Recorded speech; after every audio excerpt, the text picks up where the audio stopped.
Welcome to Indian Express Online. Around 3 years after the Indian Express broke the news regarding the alleged payoffs in the AgustaWestland chopper deal, the issue is making, which then prompted the then Defence Ministry to launch an investigation into the matter. The issue is making news once again. So today, the political firestorm over this got really intensified, and we saw Defence Minister Manohar Parrikar targeting the Congress at the Rajya Sabha. So I have with me Deeptiman Tiwari to discuss this. Deeptiman, can you take us through what happened today? There was a discussion on the VVIP chopper deal in the Rajya Sabha, and both BJP and Congress attacked each other. The discussion was followed by a reply from Defence Minister Manohar Parrikar, who again came down heavily on the Congress, saying that there seemed to have been an invisible hand which was directing the actions or inactions of Enforcement Directorate and CBI, the two agencies which are investigating the case since 2012 when UPA was in power.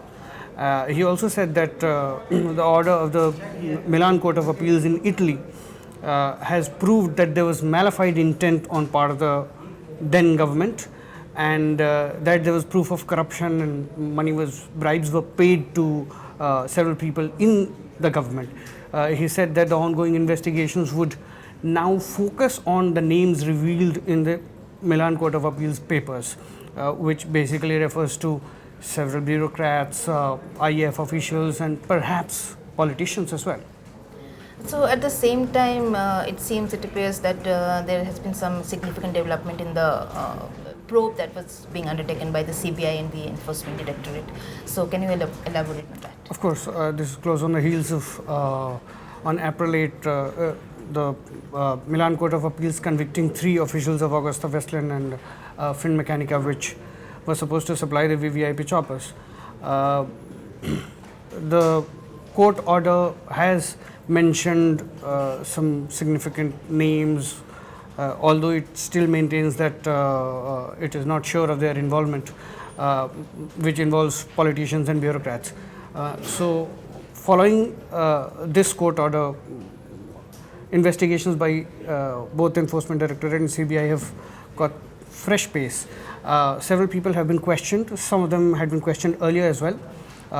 These include the then Indian Air Force Chief SP Tyagi and several other people involved with the VVIP chopper deal. Significantly, Enforcement Directorate has sent a letter to Ministry of Defence asking for property details of 10 senior bureaucrats and officials of Indian Air Force and Ministry of Defence. And the ED officials say that it is based on a handwritten note which was prepared by middleman Christian Michel, where initials of several designations and politicians such as AP, which is being reported to be Ahmed Patel, are mentioned. Although Christian Michel has already disowned this note and has called it fake, but it has been taken into cognizance by the Milan Court of Appeals, and based on that, the ED has sent its request to Ministry of Defence.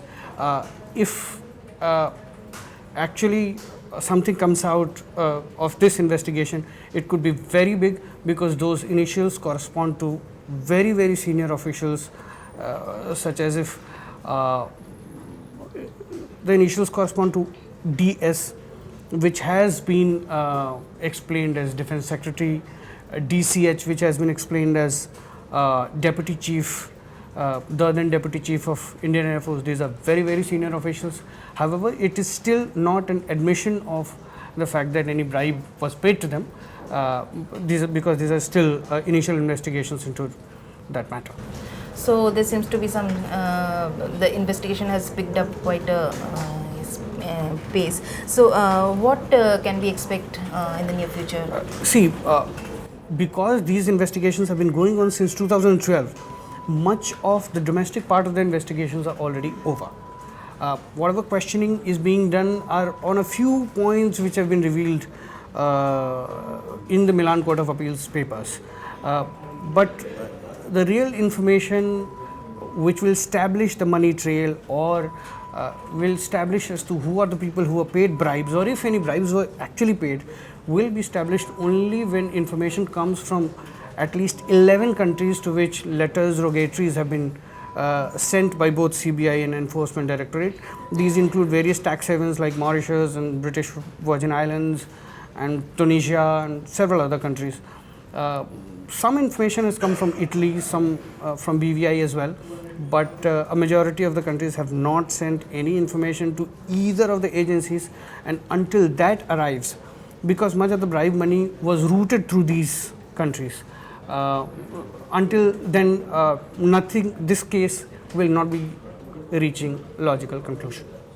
So we have to wait and watch. So thank you, Diktiman, for all the details, and thank you for watching.